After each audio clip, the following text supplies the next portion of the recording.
Bonsoir à tous et bonsoir à toutes, bienvenue sur Radio Rec. Géopolitique de la nation France, c'est le titre du dernier ouvrage d'Yves Lacoste.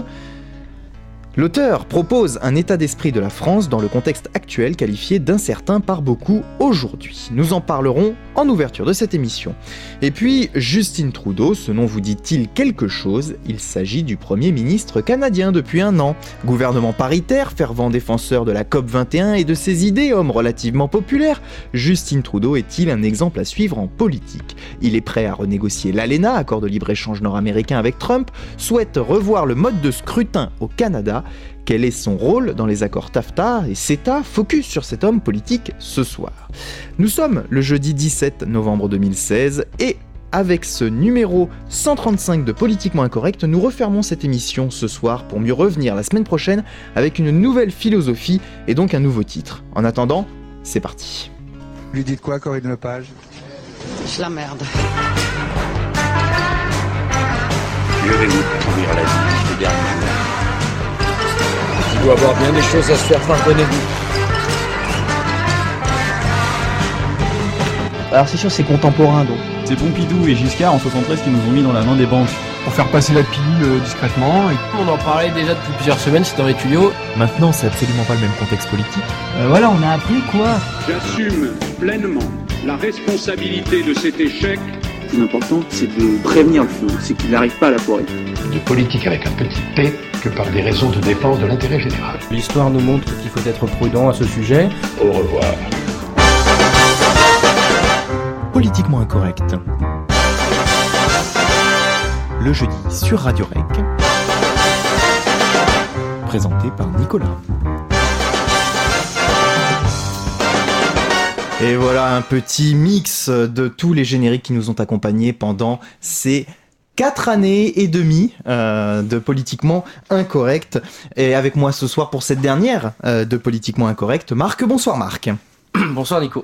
Bonsoir Hugo. Bonsoir, c'était un vrai plaisir de retrouver tous ces jingles, ça m'a fait bien plaisir. Et bonsoir Priscilla qui sera là également ce soir. Bonsoir à tous, bonsoir Nico. Alors, juste avant de rentrer dans le vif du sujet, je voulais vous faire, en plus de ces petits génériques qui nous ont rappelé un peu les voix qui ont été présentes à des moments ou d'autres dans cette émission, je voulais juste vous faire écouter une introduction sur laquelle je suis tombé. Non pas la première, puisqu'on vous l'a déjà rediffusée la première, et puis vous pouvez la retrouver facilement, puisque de toute façon c'est la première, donc vous pouvez la retrouver facilement sur le site, et on vous invite à écouter pour voir quelle est la difficulté de débuter une émission de radio quand on est étudiant, et de voir qu'aujourd'hui on s'en sort plutôt pas trop mal quand on écoute la première avec Hugo aux manettes, mais alors on était tous pareils, moi qui n'ai quasiment pas parlé, mais ce que je vous propose d'écouter, c'était une autre introduction de cette émission, c'était à la fin de la première saison. On écoute. Bonjour à tous, ici c'est Radio Rec pour l'émission Politiquement Incorrect. Avec moi ce soir, Maxime Lecomte, un autre chroniqueur qui est là ce soir, mais pas souvent, Nicolas Guedet, et avec moi encore ce soir, Marc Tosi. Bonjour à tous. Bonjour. Avec nous ce soir un panel assez indigeste, notamment avec les élections en Grèce, les élections législatives, dont on discutera, voilà, par la suite, et enfin un petit retour sur l'émission Politiquement Incorrect, que on espère que vous avez apprécié tout au long de la saison. Donc, première question qui va se poser, les élections législatives en France. Quel intérêt pour justement le gouvernement Hollande? Ensuite, un petit retour sur la Grèce. Et enfin, pour terminer, à 18h, parce qu'on est en avance, un petit retour sur l'émission. Maintenant, je vais laisser la parole à Hugo, qui va nous présenter l'émission Politiquement Incorrect. Voilà, c'était donc la première, effectivement, à l'époque on avait applaudi Marc qui avait imité Hugo, et pour ceux qui écoutent les émissions, je pense que on peut se redire que Marc avait fait une très très bonne imitation, en tout cas sur le début, une très très bonne imitation d'Hugo en ouverture de cette émission, et voilà, c'était assez intéressant de la réécouter, parce que franchement quand on l'écoute, et moi je l'ai écouté en préparant donc l'émission, c'est en reprenant un bout du générique de cette émission là, et c'est pour ça que je suis tombé dessus, on tombe sur Hugo, Marc, on sait pas en fait. Voilà. Bon, c'était la petite parenthèse de début de cette émission. Je ne vous réserve pas d'autres surprises, si ce n'est peut-être dans les questions, on verra, ça Marc est habitué. Je vous propose de commencer tout de suite avec notre regard sur le livre d'Yves Lacoste qu'Hugo a lu pour nous. Dirigé par Frédéric Ancel, édité aux presse universitaire français, le PUF, Yves Lacoste nous propose sa vision, son témoignage de la nation France aujourd'hui. Est-ce un regard critique, un simple portrait ? Hugo va nous en dire plus. L'ouvrage est paru début octobre. Peut-être juste commencer, Hugo, par l'auteur Yves Lacoste, rappeler très brièvement, et tu me fais un 2, je sais pas ce que ça veut dire. Yves Lacoste, qui est ce monsieur, juste, voilà, c'est un géographe, géopoliticien. Alors, plus que de te présenter simplement Yves Lacoste, je te présenterai Yves Lacoste et Frédéric Ancel, puisque c'était ça le 2. Eh oui, puisque c'est un livre écrit, à deux, en duo, en binôme, tout ce que tu veux. Alors, donc, Yves Lacoste, pour le présenter, s'il le faut, c'est celui qui a relancé la géopolitique en France dans les années 70 avec ses travaux sur le Vietnam. Il a créé l'Institut français de géopolitique et la revue Référence de géographie et de géopolitique, Hérodote. Lui qui préfère d'ailleurs être qualifié de géographe est l'auteur de, notamment, La géographie, ça sert d'abord à faire la guerre, classique publié en 1976, et de nombreux autres ouvrages, notamment ceux sur l'espace méditerranéen dont il est spécialiste. Frédéric Ancel, quant à lui, est un ancien élève d'Yves Lacoste. Il est géopolitologue spécialiste du Moyen-Orient et du monde arabe. Marc pourra en témoigner. Ce livre, pour y venir, il est irrégulier par moments, mais il est tout de même un manifeste puissant et savant pour la nation. La nation comme concept et comme réalité doit être mobilisée, protégée, mise en avant également. Le contexte, précisément la menace terroriste, le réclame. Les menaces à la nation, dis-tu ? Oui, les menaces, la nation est en tout cas menacée, elle est au bord de la faillite, je dirais. Et donc les auteurs offrent une explication intéressante, déjà de l'éclosion de la menace en France. Yves Lacoste, qui connaît bien le Maghreb, revient sur la colonisation algérienne et ses particularités. Il insiste notamment sur la conquête du pays par la France. Il décrit la guerre d'Algérie comme une guerre civile. Et il fait une comparaison tout à fait à propos avec le Maroc voisin. Tout ça pour mieux faire émerger les malaises portés par l'immigration postcoloniale. Ancel, quant à lui, revient sur 3 arguments qui sont utilisés de manière fallacieuse à l'encontre de l'Occident et pour ce cas-ci à l'encontre de la France. Donc d'abord, l'Amérique, qui serait porteuse de tous les maux, elle serait impérialiste, raciste, individualiste, et j'en passe. Le sionisme également, il dit que l'antisionisme cacherait bien souvent un antisémitisme latent, ça c'est à discuter, et le néocolonialisme supposé enfin, d'autant plus avec les opérations extérieures récentes de l'armée française. Donc tout cela pour conséquence une nation qui s'est effritée, déliée, et des Français qui ne se sentent plus appartenir à la communauté nationale et sont prêts à sacrifier leur propre nation et tuer leurs concitoyens. Les auteurs rappellent tout le sens de la nation, particulièrement inspirante dans leur lecture géopolitique, qui prend comme base, je le rappelle, cette base incontournable, les représentations. Et la République, en tant qu'élément spirituel, mais aussi structurel, est sollicitée de manière générale, mais c'est bien la nation, plus inclusive, plus forte, qui a davantage de sens à leurs yeux et reste la clé. Alors, c'est bien beau tout ça, de nous dresser un portrait, en tout cas c'est comme ça que le présente, enfin comme ça que peut présenter ce livre, notamment sur internet, nous disons que c'est un témoignage finalement de l'auteur, mais quelles sont les solutions qu'il propose ? Voilà, c'est un essai avec une vision assez personnelle, mais aussi une vision d'expert, et à la fin, évidemment, en guise de conclusion, nous avons le droit à quelques solutions. Ces solutions, quelles sont-elles ? Il faut faire nation, il faut relancer la solidarité nationale avec l'aide notamment des milieux associatifs, en luttant contre les discriminations, en valorisant les symboles et la langue française, notamment à l'école, et en regardant en face, sans concession et sans honte, son passé colonial. Ça, c'est très important. La lutte contre les extrémismes doit aussi être menée de front, avec régularité, sévérité aussi. Des propositions concrètes sont donc faites, quoi qu'on puisse en juger.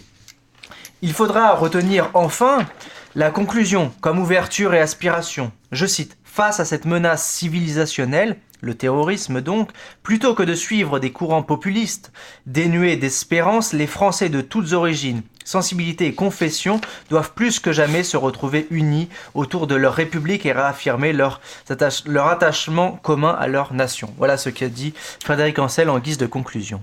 Eh bien, merci pour la présentation de cet ouvrage, qui n'est pas bien gros, hein. On présente parfois des ouvrages assez importants, bon, il faut le dire quand même, hein, mais ce que je veux dire, c'est qu'il est...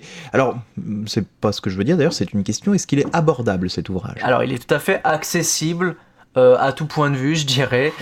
En termes de contenu, il est tout à fait accessible, hein. C'est un essai, donc ça reste accessible à tout à chacun. En termes de longueur également, ça fait exactement 279 pages, voilà, pardon. Mais c'est assez bien découpé, donc la lecture peut être saccadée, il n'y a pas de souci à ce niveau-là. Il faut préciser que c'est écrit à 4 mains, donc... un chapitre chacun qui se succède. Pour ceux qui ont des problèmes de maths, 80 c'est 2 personnes. Voilà, c'est l'expression qui est de coutume utilisée. Et puis au niveau du prix, 19 €, donc ça reste accessible. Même bon, voilà, ça reste un livre de format de poche, hein. Voilà, c'est un tarif classique. Convaincu par les propos des auteurs du coup, puisqu'ils sont 2. Convaincu avant tout par les propos d'Yves Lacoste. On voit la différence entre les 2 auteurs on la voit, on perçoit des avis. Bon, voilà, ils écrivent un livre ensemble, ils sont d'accord sur le fond, mais on voit que des approches un peu différentes, peut-être l'époque qui diffère aussi. Hein. Yves Lacoste est beaucoup plus ancien, il a été, je l'expliquais, l'enseignant, le maître à penser de Frédéric Ancel. Donc voilà, il y a un petit décalage. Ce que je voulais ajouter, c'est qu'Yves Lacoste parle beaucoup avec son expérience. Il a été notamment enseignant au Maghreb, hein. Il a enseigné longtemps au Maroc, la géographie, l'histoire et la géographie. Il a beaucoup travaillé notamment sur Ibn Khaldoun, ce philosophe historien, voilà, penseur, en tout cas assez méconnu, mais qu'il a su mettre en avant, voilà, penseur moyen-oriental. Du XIVe siècle. Du XIVe siècle, qui est assez fondamental sur la vision de l'islam notamment. Mais voilà, il connaît son sujet et il l'aborde un peu de manière passionnelle, je dirais. Frédéric Ancel a d'autres passions qui sont peut-être plus contemporaines. Il parle notamment de son soutien à la LICRA, qui pour la... Voilà, point sur lequel j'ai mis un peu plus de réserve, notamment. Voilà, il y a de nombreux points, mais sur l'ensemble, je trouve que c'est un livre qui se tient très bien et qui offre des solutions raisonnées. Déjà une analyse raisonnée et des solutions qui sont raisonnées et tout à fait intéressantes. Un livre qui serait intéressant de mettre entre les mains des candidats présidentiels, notamment. Hein. L'échéance se rapproche, on approche notamment des primaires ce week-end.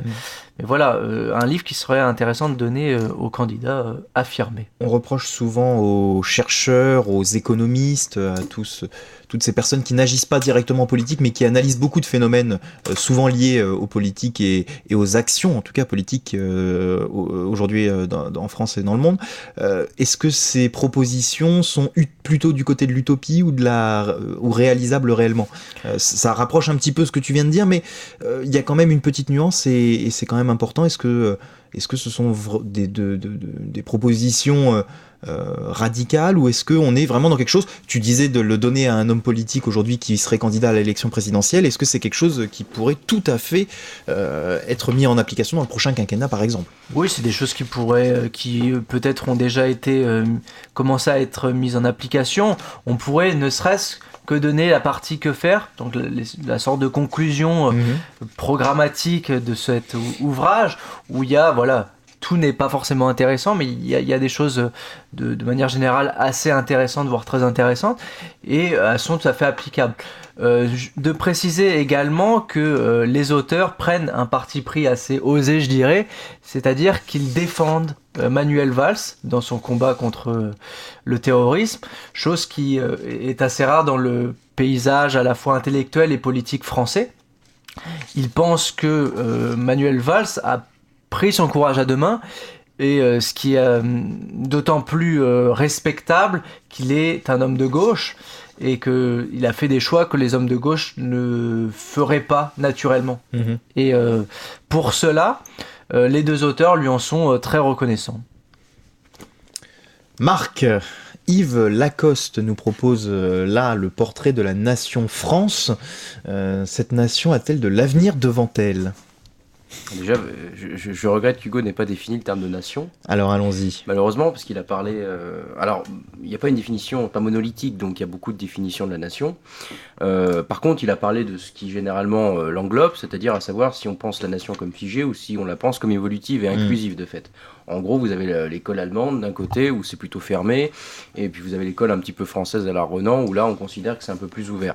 Aujourd'hui, tout le monde s'accorde à dire, en tout cas dans les médias et autres, toujours cette fameuse phrase, oui, c'est quelque chose qui évolue. J'entendais encore il n'y a pas très longtemps le fils de Glucksmann, Raphaël, je crois, Glucksmann, qui avait un débat avec Zemmour et qui citait encore une fois cette notion, c'est de l'évolution. Puis vous aviez Zemmour évidemment qui parle d'un côté figé. Bon, voilà, la nation c'est quelque chose... Et puis vous avez l'intervention de Robert Ménard récemment sur France Info aussi qui s'inscrit dans la même, je le dis, puisqu'on est encore dans Politiquement Incorrect, donc profitons-en pour parler d'hommes politiques, voilà, qui sont effectivement dans la même veine aujourd'hui.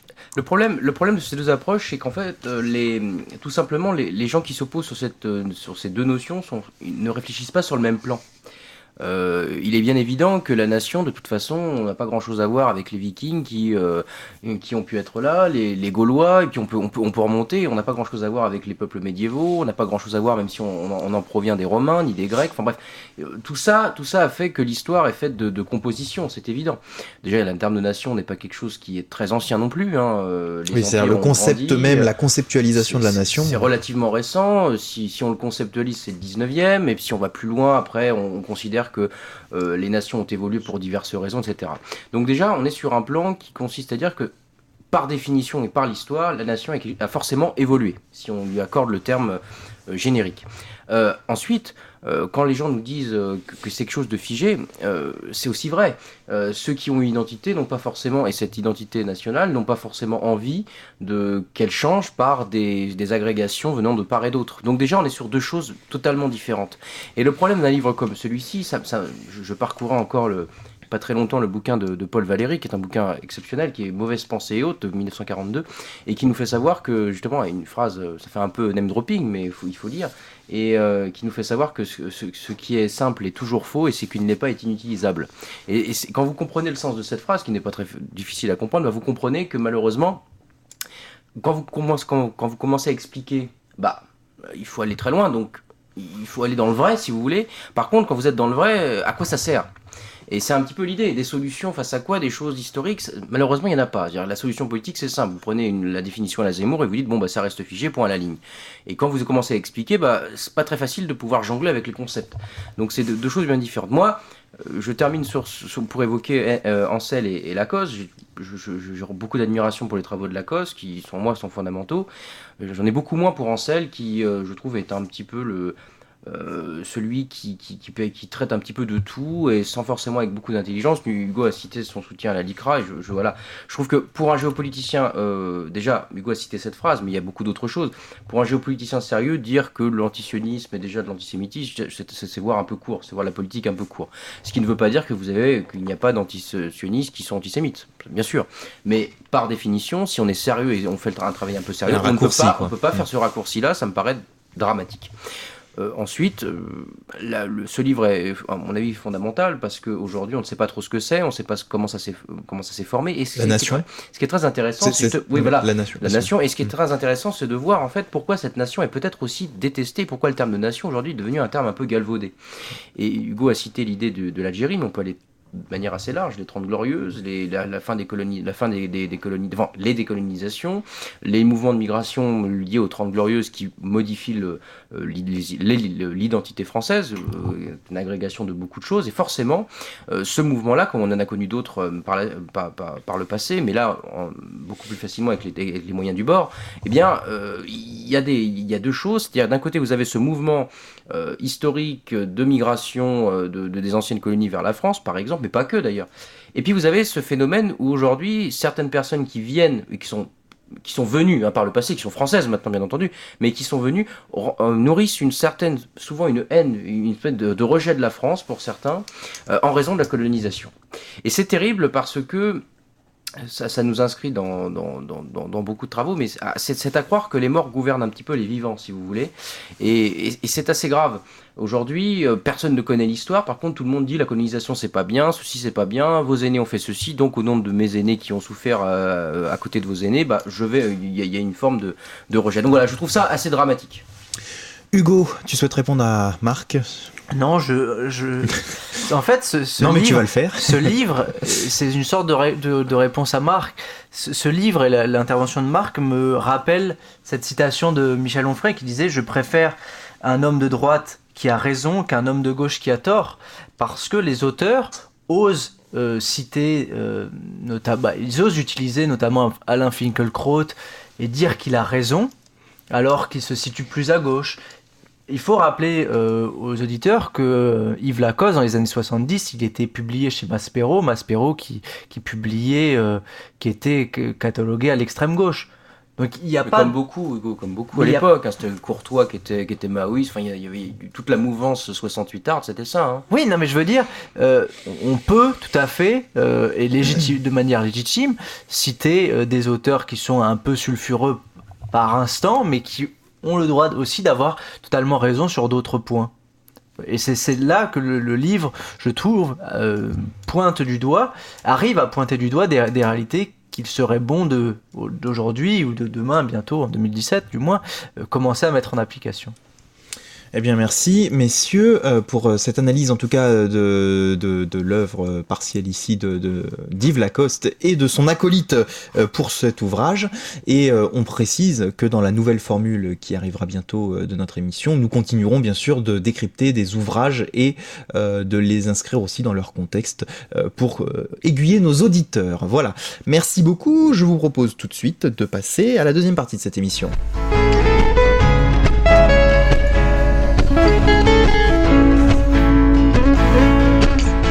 Ça fait maintenant 1 an qu'il est Premier ministre canadien. Justin Trudeau pour les francophones, voilà, effectivement, puisqu'on parle quand même du Canada, est arrivé en grande pompe à la tête du gouvernement canadien. Où en est-on 1 an après, Priscilla ? Alors, j'avoue que ma chronique va surtout s'axer sur l'environnement, l'écologie. Et sur l'écologie qui est quand même un des axes phares, néanmoins, de la politique de Trudeau. En Remploc, il est arrivé au moment où il y avait la COP21, exactement, c'était une actualité mondiale finalement. Actualité mondiale, et ça a été justement un des moments où il a voulu vraiment remettre son pays à l'honneur, à sa place, avec tout un tas de grandes promesses. Donc, petit rappel déjà d'à quel point le Canada était un mauvais élève, écologiquement parlant. À l'image de son voisin américain, effectivement. Oui, donc qui passe par très peu d'investissements dans tout ce qui est recherche climatique, des choses comme ça, coupes budgétaires, etc. etc. Pour petite anecdote, l'empreinte écologique en 2010 du Canada était de 6,6, alors que l'empreinte qui devrait être correcte pour un pays est de 1,7. Cette empreinte écologique calculée, en fait, c'est la surface. Donc on parle d'hectares par habitant, 6,6 hectares par habitant. C'est-à-dire que c'est en gros ce que la Terre peut mettre à disposition par humain, tout en renouvelant ses capacités. Donc c'est-à-dire qu'un Canadien utilise 6,6 hectares pour sa consommation annuelle, ce que la Terre donc ne peut pas supporter. Mmh. Donc, et notamment donc à cause de tout ce qui a été extraction des sables bitumineux, un des grands scandales canadiens, puisque c'est aussi la terre où il y a les plus grands gisements, en fait, tout simplement. Donc, grande terre pour gros profit. Donc, forcément, ils ne se sont pas privés d'extraire ces sables bitumineux. Qui est une technique en fait extrêmement polluante. Donc pour rappel, les sables bitumineux, c'est un mélange tout simplement de bitume, de sable, d'argile et d'eau située en profondeur. Donc il faut forcément l'extraire. Donc on retire toute la végétation au-dessus, le lit calcaire, et enfin on accède à des mines à ciel ouvert sur des centaines de mètres de profondeur qu'il faut ensuite donc transporter, transformer, etc., etc. Pour un baril de pétrole, il faut 2 tonnes de sable. ce qui est quand même un ratio assez élevé, et qui génère, par baril de pétrole, donc, 190 kg de gaz à effet de serre. Donc technique extrêmement polluante, et qui, jusqu'à présent, n'a pas beaucoup amassé les foules contre. Et donc là, on attend de Trudeau, forcément, qu'il parle tant d'environnement, qu'il fasse peut-être enfin quelque chose pour valoriser des énergies renouvelables, en tout cas des énergies un peu moins énergivores et polluantes, en tout cas. Autre scandale assez récent, juste un peu avant l'arrivée de Trudeau au gouvernement, le Flushgate à Montréal, c'est-à-dire le déversement de quelques 8 milliards de litres d'eau usée venant des égouts directement dans le fleuve Saint-Laurent, qui est donc le fleuve principal du Canada. Donc pollution pour les animaux, les plantes, etc., mais aussi pour tous les peuples autochtones qui vivaient le long de la rivière et qui n'avaient pour seule source d'eau potable que celle de la rivière. Donc ils se retrouvent pollués sans qu'on leur ait demandé leur avis, sous prétexte de travaux dans les égouts, sachant qu'il existe des technologies pour ne pas reverser les eaux usées quand on a besoin, en principe, de faire des travaux. Enfin, ça serait quand même absurde. Ça coûte de l'argent, évidemment. Ça coûte de l'argent, mais ce n'est pas le cas. Par exemple, la France, pour le coup, qui est très à la pointe en termes de traitement des eaux usées, je vois pas pourquoi le Canada, qui est quand même, en principe, un pays développé, il me semble, au même titre que la France, ne possède pas ce genre de technologie. Donc un manque d'investissement flagrant depuis des années, aussi bien donc à Montréal que dans d'autres parties du pays. Donc ensuite arrive Trudeau, qui donc, avec son sourire charmant et charmeur, décide de remettre le Canada en première place, notamment sur les questions énergétiques, avec, donc, on disait, la COP21. Il promet les réductions d'émissions de gaz à effet de serre, évidemment, de s'atteler à limiter l'augmentation de la température à ce fameux seuil de 2 degrés Celsius, de réinvestir massivement dans les transports publics, 2 milliards par an, par exemple, de réinvestir dans la recherche scientifique, 40 millions de dollars par an, par exemple, hein, pour donc favoriser la science, en tout cas, au point même de réviser les méthodes d'évaluation scientifique des projets, rétablir une surveillance rigoureuse, garantir que les décisions se fondent sur des faits scientifiques probants, donner aux citoyens des moyens d'exprimer leur opinion, bref, grande tâche démocratique. Mais quelle est la réalité ? Parce que il faut savoir qu'un Trudeau-mètre a été mis en place comme site internet, c'est assez mignon, qui reprend donc toutes les promesses qu'il a faites au moment de son élection, et qui donc font le point sur les promesses qui ont été tenues, brisées, ou qui sont en cours d'eux, mais qu'on ne sait pas trop encore. Si les gens veulent aller voir sur tous les points de vue, donc c'est aussi bien environnement, transport, énergie, etc., etc., c'est assez intéressant de voir qu'il n'y en a pas beaucoup qui ont été tenus jusqu'à maintenant. Et déjà, une petite vingtaine, je crois, qui ont été brisées. Mine de rien. Bon, sur 260, certes, mais 20 Quand on va mettre le brisées, trompomètre en marche, je pense qu'on va beaucoup rire aussi. On va beaucoup rire aussi. Donc la réalité, c'est déjà beaucoup de scandales qui émaillent, mine de rien, la confiance de Trudeau. Je vais mettre l'accent sur 3 projets qui se passent en ce moment. Le projet PTP, c'est-à-dire projet Transpacifique, qui est un accord de libre-échange entre les pays, donc américains, Canada, etc., et l'Asie, en même temps que le CETA, mais on m'a dit de ne pas revenir dessus, donc je n'en dirai pas plus. Pourquoi ce projet est-il un problème pour l'environnement ? C'est que tout ce qui est accord de libre-échange donne plus de pouvoir aux multinationales, forcément. Et donc, en général, les contraintes environnementales, les multinationales n'apprécient pas des masses. Donc, si les pays veulent que ces fameuses entreprises restent sur leur territoire, elles vont avoir tendance à moins contraindre ces fameuses multinationales d'un point de vue environnemental, par exemple. Ensuite, le projet Oléoduc Énergie Est, donc, qui est en fait un oléoduc d'une longueur de 4600 km, qui fait de l'Est à l'Ouest du Canada. Un gros projet, donc qui transporte déjà en fait qui devrait transporter 1,1 million de barils de pétrole par an, et donc qui passe par aussi bien la conversion de gazoducs existants que la création de nouvelles pipelines. Ce qui pose aussi un problème pour tout ce qui est peuple autochtone, qui en général, comme le problème dans le Dakota aux États-Unis, des peuples qui se retrouvent avec une pipeline qui est censée passer en plein milieu de leur territoire, etc., etc., avec en plus donc les routes, les infrastructures, et tout ce que ça comporte comme risque, et comme nouvelle pollution, d'ailleurs aussi forcément environnementale. Et enfin, un autre projet, le projet Pacific Northwest LNG, qui est un accord entre les marchés asiatiques et le Canada pour la vente de gaz liquéfié. Donc pareil, grosse possibilité d'argent à se faire. Projet qui a été validé un mardi soir, un peu comme ça, pour pas trop affoler. Le gouvernement qui dit que le projet n'était accepté que selon leurs propres recommandations environnementales, etc., que ça a été tout à fait, révisé pour que ça convienne aux fameux accords de la COP21, etc. Je pense qu'on peut se poser la question de la réalité de ce genre de déclaration, quand c'est déclaré comme ça un mardi soir, un peu au milieu de nulle part, en espérant que les gens ne s'en rendent pas trop compte.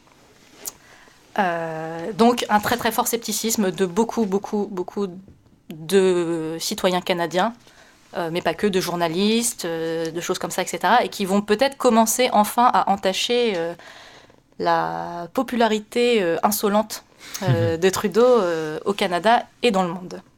On voit en tout cas que tu es partisane, tu sembles partisane d'un peu d'un anti-Trudeau, lui qui effectivement aujourd'hui a encore 70% de popularité, ce qui ferait évidemment rougir François Hollande.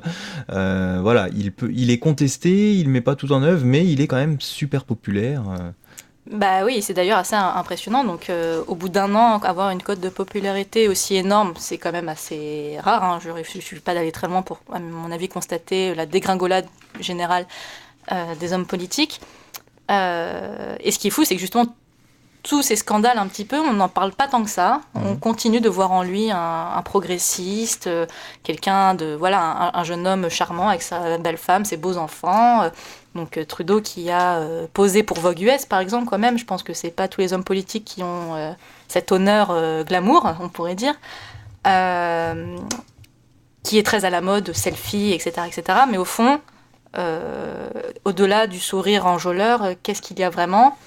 Ça commence quand même un peu à rouspéter, on va dire, au Canada, mais ça, c'est doucement et c'est un peu... On se demande pourquoi. Est-ce qu'il suffit juste d'être un peu avenant, très, très à la mode, très in pour que ça passe mieux? Je sais pas, c'est quand même assez perturbant, je trouve. Alors là, on vient de voir les reculades un petit peu sur les questions environnementales et de santé, puisqu'elles sont très souvent liées, bien entendu. Trudeau serait qualifié facilement chez les hommes politiques d'humaniste. Voilà, sur les droits de l'homme, il a des positions humanistes. On l'a vu également accueillir des Syriens, le bonnet à la main, pour qu'il, enfin voilà, accueillant, homme humaniste, accueillant. Même si on l'a vu sur la question de l'environnement, c'est plus un slogan qu'autre chose finalement. Bon, il a de quoi quand même intéresser beaucoup de gens, Hugo. Ah oui, non mais c'est vrai que moi je suis impressionné par ses atouts. Ça me regardait pas, ça. Je peux pas savoir. Ouais, c'est peut-être pour ça qu'il fait des... Je sais pas si tu veux savoir, Marc, mais l'auditrice est peut-être intéressée, tu vois. Je sais pas. Alors Hugo, ton expérience? La ménagère de moins de 30 ans. Sûrement plus de 30 ans aussi. Hein. Je pense qu'il en fait rougir plus d'une. Mais quoi qu'il en soit, non, les atouts que je voulais mettre en avant, c'est bien évidemment les atouts en termes de communication. Il a déjà un bagou exceptionnel, mais aussi il arrive à continuer à produire une image lisse et parfaite dans les médias et qui... laisse... C'est sûr que lisse et parfaite, c'est pas vraiment ce qui correspond à François Hollande. Non, mais il arrive à passer à travers les mailles des filets des pro-environnementaux, des personnes, des environnementalistes, assez facilement, assez aisément. Mais après, c'est des questions qui n'intéressent pas tout le monde. Et j'ai envie de dire, il est normal qu'il y ait des imperfections dans son pédigré. Ce sur quoi je voulais insister, c'est qu'il y a ce Trudeau-mètre, mais j'ai découvert aussi un polymètre Trudeau, développé par François Pétry, qui est professeur associé de sciences politiques à l'université de Laval, et qui donc recense également les promesses. Je ne sais pas exactement si c'est le même outil, mais c'est un outil de recension des promesses et faire le compte. Et il en serait déjà à 25% de ces promesses qui sont réalisées. La durée du mandat au Canada, quelqu'un là, non. C'est une bonne question. 4 ou 5 ans. C'est rarement plus. Donc 25% des promesses qui sont réalisées et 31 qui sont en voie de réalisation. Donc c'est des chiffres tout à fait enviables, je dirais, tout à fait respectables en tout cas.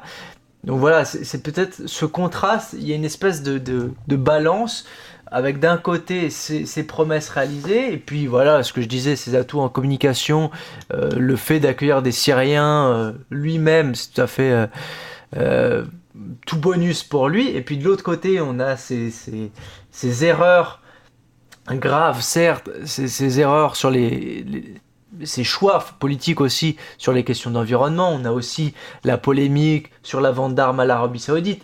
On a des polémiques qui ne sont pas qu'environnementales, et peut-être que malgré tout, l'équilibre se fait davantage en fonction des réussites que des échecs ou des errements de ce cher Justin Trudeau.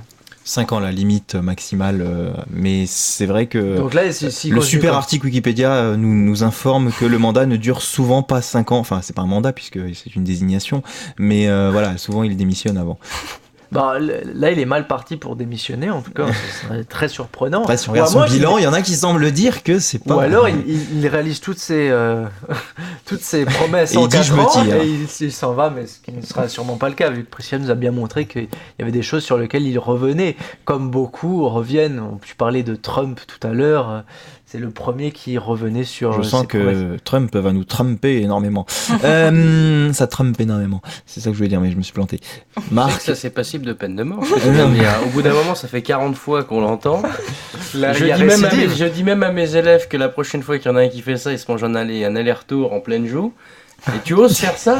Là, il y a le micro pas loin. C'est pour toi, Marc. Non. C'est un hommage. D'ailleurs, je mets en garde. Le vous trompez pas en 2017, ça mérite un coup de pied dans les noix. Je vous le dis.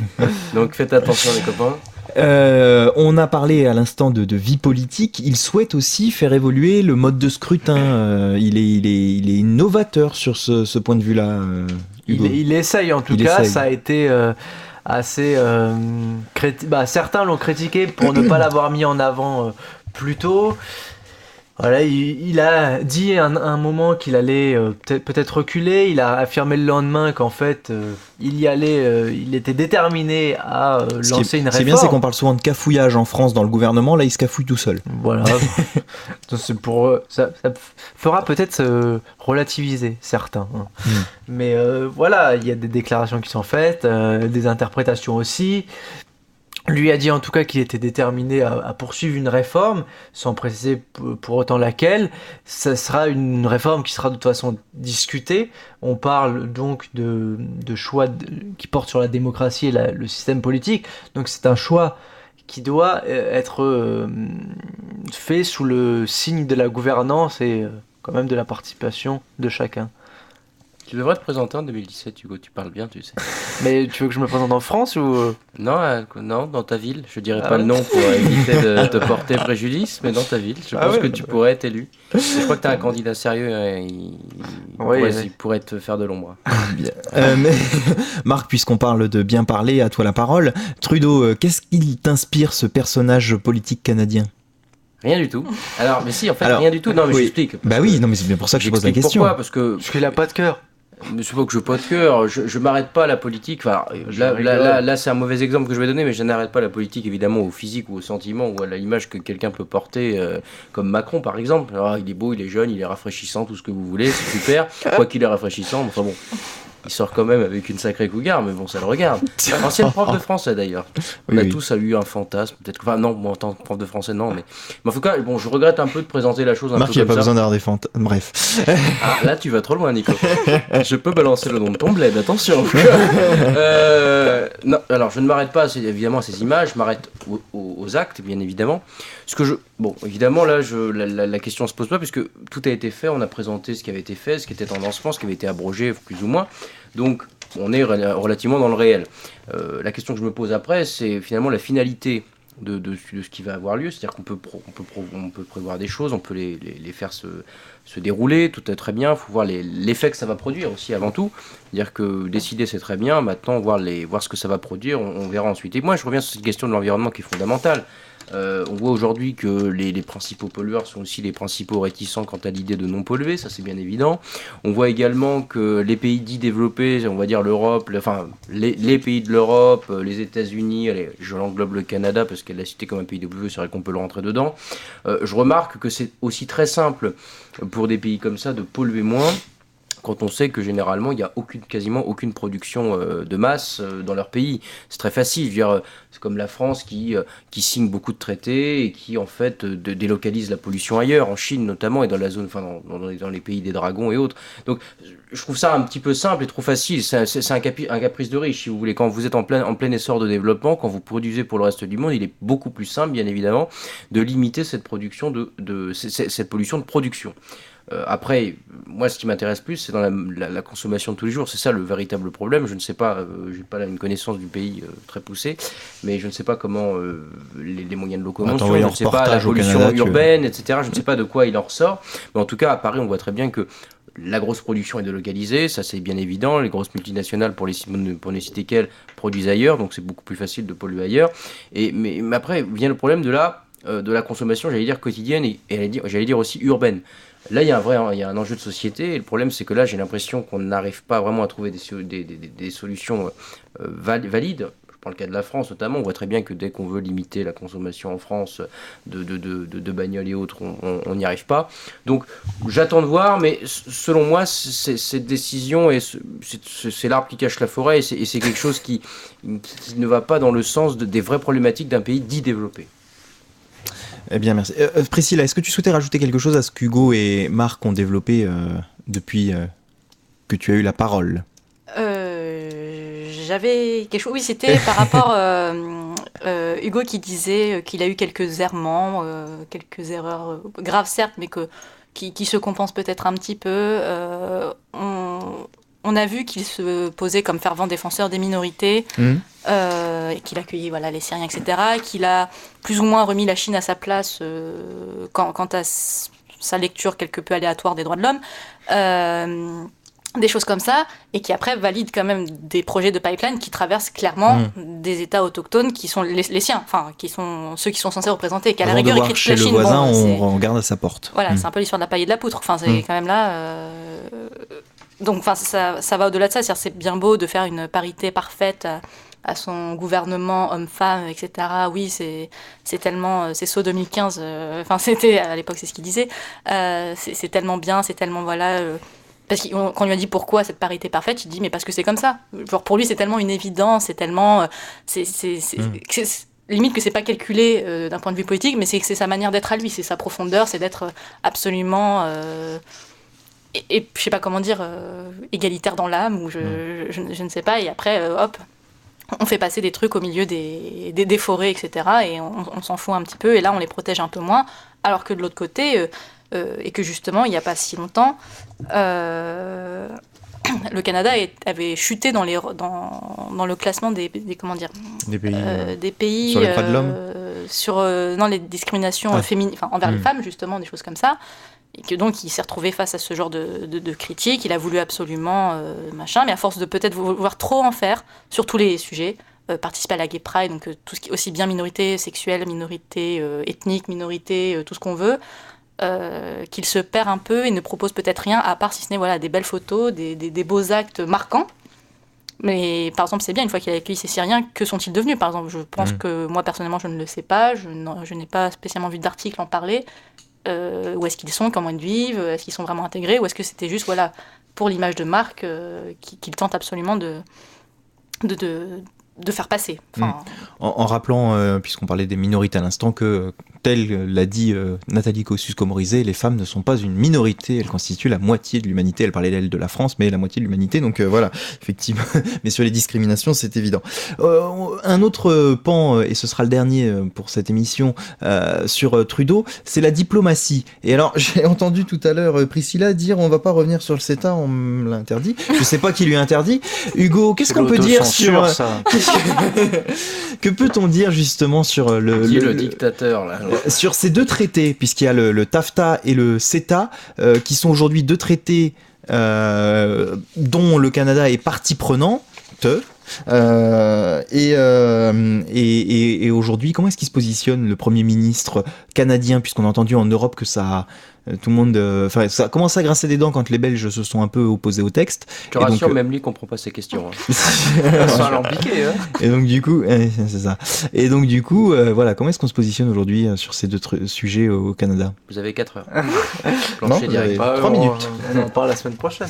Non, Trudeau, il était un peu, il serrait un peu les dents quand il a vu que la Wallonie était pas trop d'accord pour signer le CETA. Il devait venir signer en France, pas en France, pardon, en Europe, mais du coup il est pas venu. Oui, il était un peu dégoûté le bonhomme, mais bon, lui il est vachement favorable à ça, et je pense que cela en fait transpire dans ses choix en termes d'énergie, je dirais pas d'environnement, mais en termes énergétiques. Sa politique énergétique est une politique qui est fixée, qui est axée sur le profit, et voilà, favoriser les entreprises, être aussi indépendant énergétiquement parlant. Donc c'est une manière rationnelle en termes économiques, j'entends, de penser.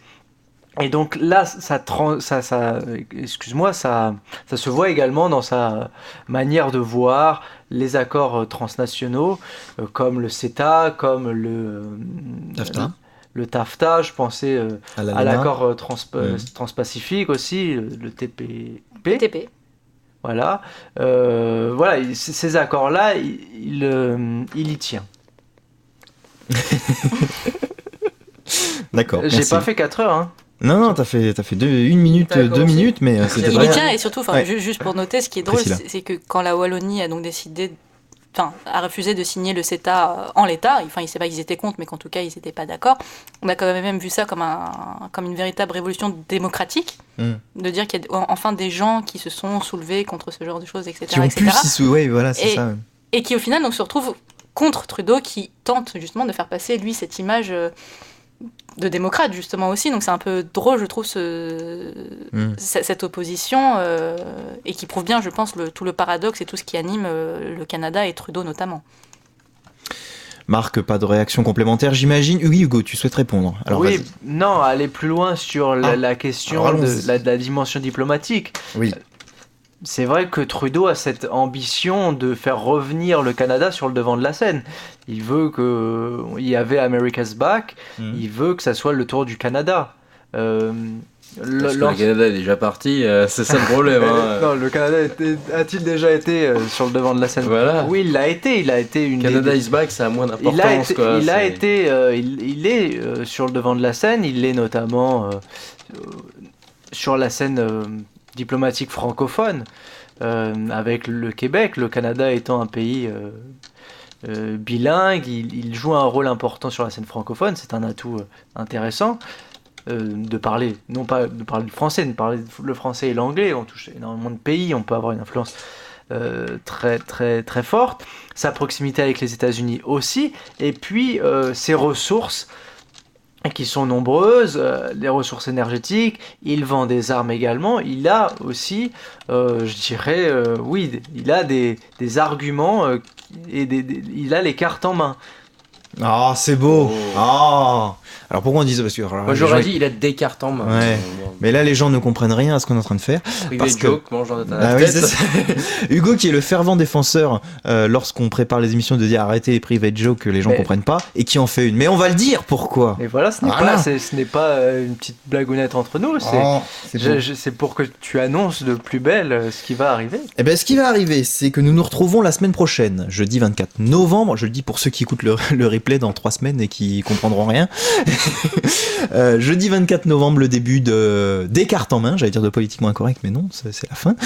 Descartes en main, le nom de la nouvelle émission. Alors, vous pourrez nous demander, mais Descartes, ça s'écrit comme le philosophe ou ça s'écrit comme Descartes, les cartes à jouer, les cartes qu'on peut évidemment avoir sous les yeux pour chercher un itinéraire, la carte du monde, les cartes à décrypter. Eh bien, c'est un petit peu tout ça finalement qu'on retrouvera dans cette émission, Marc. Descartes en main. Oui, bah pourquoi ? Parce que c'est toi qui as trouvé le nom. Alors tu vas te débrouiller maintenant. Oui, bien sûr. Et derrière, il y a une philosophie, puisqu'effectivement, quand on pense à Descartes, il y a cette philosophie dans la manière d'appréhender les sujets que l'on souhaite mettre en avant. Alors, en l'annonçant à l'antenne, en plus, on se lance le gros pari, là, mais voilà. Marc, en quelques mots, Descartes en main. Alors, le pari, c'était Pascal, pour le cours de philo.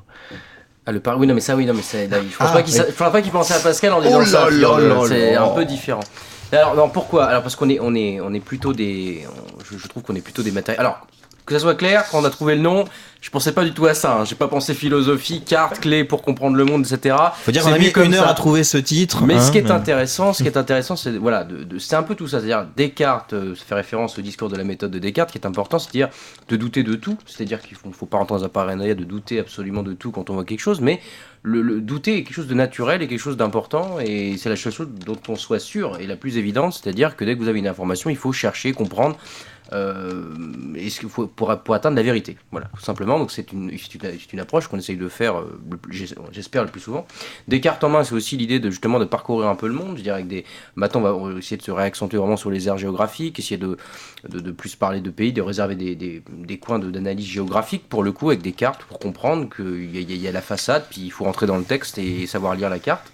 Et puis des clés de compréhension aussi pour pouvoir comprendre. C'est-à-dire que des fois on peut conceptualiser, des fois il y a des choses qui sont dites qu'on ne comprend pas forcément. Là on va essayer d'amener ça un peu au clair avec des concepts toujours. Et puis quatrième entrée, des cartes en main, c'est-à-dire avec tout ça qu'est-ce qu'on fait ? C'est-à-dire au bout d'un moment c'est bien de penser, c'est bien de théoriser, c'est bien d'avoir des avis sur tout, d'avoir surtout des avis d'ailleurs comme disait Coluche.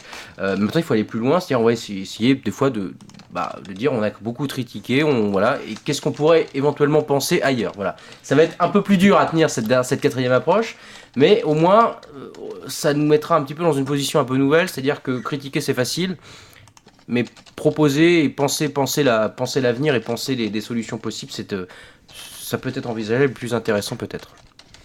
Oui Hugo, tu souhaites rajouter un mot ? Oui, on avait lancé Politiquement Incorrect à un moment charnière de l'élection présidentielle, à quelques semaines de la décision finale, à quelques mois même. Et puis là, on relance, on lance cette nouvelle émission également dans la course à la présidentielle, qui a un peu reculé avec l'émergence et le développement des primaires, mais on arrive à ce moment-là avec un esprit nouveau, un esprit déjà avec du recul, énormément de recul, on l'a pris avec le temps, et puis avec cette envie, comme l'expliquait Marc, de proposer aussi des choses, proposer des alternatives, faire venir davantage de personnes pour qu'ils nous donnent aussi leurs clés et donner aux auditeurs toutes les cartes en main pour, de leur côté, appliquer de nouvelles méthodes de vie, mieux comprendre les enjeux. Ça peut être les enjeux du Moyen-Orient comme les enjeux du recyclage. Voilà, on veut avoir aussi une vision assez large, éclectique, et puis rester évidemment politiquement incorrect. Alors justement, politiquement incorrect, eh bien voilà, ça se termine. Priscilla, tu viendras peut-être dans Descartes en main dorénavant. Mais avec plaisir, je compte bien revenir, proposer aussi des solutions sur les questions notamment environnementales. Je pense que vous avez bien compris que c'était un peu mon cheval de guerre, mais... Je redis ton dada. Non, mais il y a des gens qui sont plus bellicistes, c'est vrai, ça s'entend. On peut peut-être annoncer quelques-uns des thèmes qu'on va sûrement développer dans les quelques semaines à venir. On va parler données personnelles, mais avec un intervenant qui viendra nous en parler, Hugo. Oui. On aura également, suspense, si tout se passe bien, la semaine prochaine, on parlera communication politique, avec pareil des étudiants spécialisés qui viendront nous en parler. Et puis début décembre, là encore, nous recevrons, normalement si tout se passe bien, le président de l'université. Et là, tu prends des risques. Là, je prends des risques. Sachant que Gilles Roussel vient de se présenter officiellement à l'élection du conseil des présidents d'université. Donc là, Gilles Roussel a besoin du soutien des étudiants, il l'a dit. Et il n'abandonnera pas pour autant l'UPEM. Ça, c'est le mail qu'il a envoyé à tous les étudiants. Mais voilà, il sera peut-être occupé. Donc on espère qu'il tiendra promesse et qu'il viendra. Et on aura donc de nouvelles questions à lui poser. Évidemment. Merci en tout cas à ceux qui nous ont suivis et qui continueront, je l'espère, à nous suivre dans cette nouvelle émission. Je le disais, Descartes en main, si vous nous recherchez sur Facebook et Twitter, vous pouvez désormais nous retrouver Descartes en main, tout attaché, comme ça on se pose pas la question de savoir où se trouve l'espace. Et puis l'émission en tant que telle, pour le moment en tout cas, s'appelle Descartes en main, en 4 mots, même si bien sûr, on l'a dit, la référence à l'ami Descartes, puisque nous sommes ici sur la cité Descartes, c'est aussi pour ça le clin d'œil, et bien cette référence, bien sûr, est présente dans l'émission.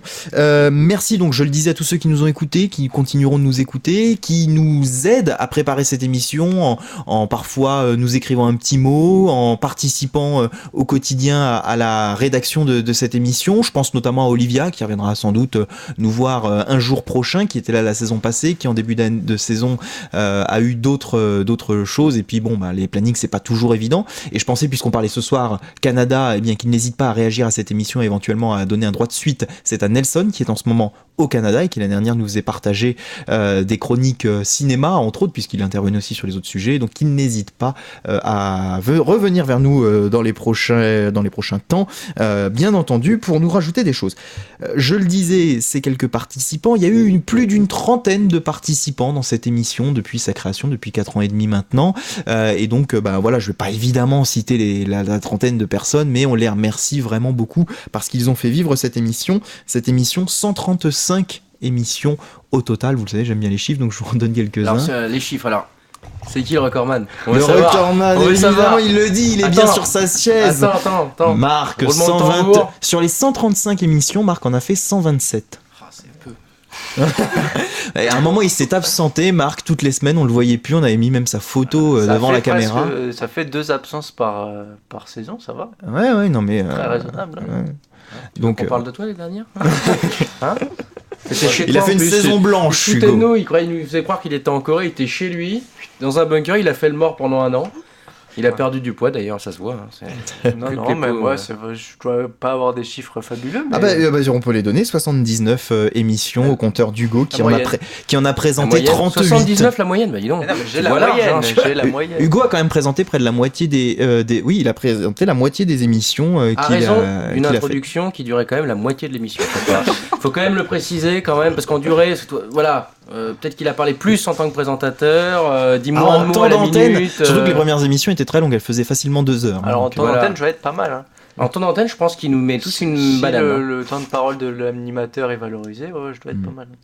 Bon, alors Marc regrettait il y a quelques minutes, regrettait non, au contraire, il ne regrette rien. Je ne regrette non, j'allais dire, mais je sais pas pourquoi j'ai commencé cette phrase comme ça, c'est une bonne question. Edith, je pense. Mais non, Marc... Non, putain... Très bonne herbe le cresson d'ailleurs.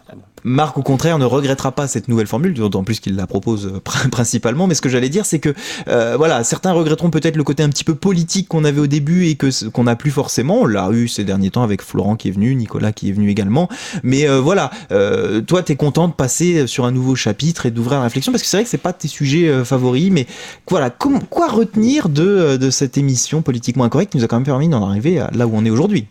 La première chose, c'est que je retiens que du coup, on mange très tard le jeudi soir pour les auditeurs, et que là, on ne sait pas si on va trouver une table. Deuxième chose, plus sérieuse, non, je n'aime pas la politique politicienne. Bon, on n'en a pas fait souvent non plus. Non. Par contre, ce qui est intéressant, c'est de prendre des sujets qui sont traités par la sphère politico-politicienne, on va dire. C'est très moche, mais et mettre un peu de hauteur et de réflexion là-dedans. C'est-à-dire que moi, la bataille de chiffres, ils ont fait tant de pourcents, tant de femmes ont voté pour, enfin bon, tout ça, c'est du flan. Enfin, selon moi, après, il y en a qui le font très bien, et je pense que leurs chiffres sont valides, attention, c'est pas la question, mais moi, j'aime pas ça. Un honneur à l'ancien président de la radio, ils sont valides. Si on veut être dans une perspective vraiment d'analyse globale et de propositions, et à la limite, d'arrêter de faire des des journalistes un petit peu de comptoir, malheureusement, parce que c'est un petit peu l'idée. Il faut aller au-dessus de ça, c'est-à-dire prendre une analyse générale, pas faire de l'analyse parcellaire par parcelle, parcellaire dans tous les sujets, et d'avoir une analyse globale pour pouvoir, encore une fois, proposer les choses. Sinon, on ne pourra plus avancer, et on ferait, malheureusement, avec les moyens que nous avons, moins bien que peut-être les journaux classiques et les médias. Enfin, c'est certainement mieux. Mais bon, voilà, on reste libre quand même. Il faut le préciser. Oui. On peut dire ce qu'on veut. On n'a jamais eu de problème pour ça, à part une fois. On n'a pas eu de problème. Non, on nous a souvent contesté, remis en cause sur ce qu'on disait, et les gens ont pu venir s'exprimer ensuite. Je crois qu'on nous appelait les baltringues aussi, je crois, non? Non, ça, je confonds, c'était autre chose. C'était avec Trudeau, t'avais une histoire comme ça tout à l'heure, tu as parlé de machin, les atouts et tout. Non, ça, excuse-moi, Hugo. Et donc voilà, on a eu des altercations. Tous les gens ne sont pas toujours venus pour s'exprimer, mais bon, on est libre, on n'a pas des groupes qui nous dirigent et nous dire quoi penser et quoi dire. C'est vachement bien. Oui, Hugo, pour répondre. Et on ne s'exclut pas de parler de politique bien entendu, à certains moments. Surtout avec cette élection présidentielle. Surtout avec cette élection présidentielle, voilà, avec des axes inédits, et puis aussi l'occasion pour certains d'intervenir sur des sujets aussi qui les intéressent. Et puis on n'a pas à avoir une question fondamentale, Hugo. Étant donné que maintenant le travail est peut-être plus important, je pense qu'on va demander une rémunération. Il y a le président qui va arriver, donc je pense qu'on peut prévoir l'axe de savoir, écoutez, à raison du temps de parole. Si tu fais des introductions bien longues, comme ça fait un temps de parole énorme. Bon, allez, messieurs, on va pas faire la conclusion la plus longue de cette émission. Ah si, justement, on a fait une conclusion, Hugo. Là, politique française, affaires étrangères, chroniques littéraires, histoire, débat de société. Nous avons fait des émissions spéciales d'actualité. Tout cela continuera évidemment sous une autre forme. À partir de la semaine prochaine, ce sera des cartes en main. Le Facebook, le Twitter de Politiquement Incorrect se sont transformés depuis hier soir en ces nouveaux supports. Donc vous n'avez rien à changer. Pour les autres, vous pouvez nous suivre ou nous interroger, nous proposer des choses sur Descartes en main. Et puis cette adresse électronique, si vous le souhaitez nous envoyer des mails, postuler pour venir dans cette émission, il y a donc descartes@radio-rec.fr. Donc voilà pour cette adresse électronique où vous pourrez nous joindre. Et puis puisqu'on était dans Politiquement Incorrect et donc il y avait le mot politique dedans, et bien pour nous quitter, je vous dirai qu'à la manière de Destin, je pourrais vous dire au revoir, et qu'à la manière d'Hugo, je vous dis simplement bisous, bonne soirée et à bientôt. Suivez-nous sur radio-rec.fr, partagez l'émission sur Facebook et Twitter, retrouvez-nous sur YouTube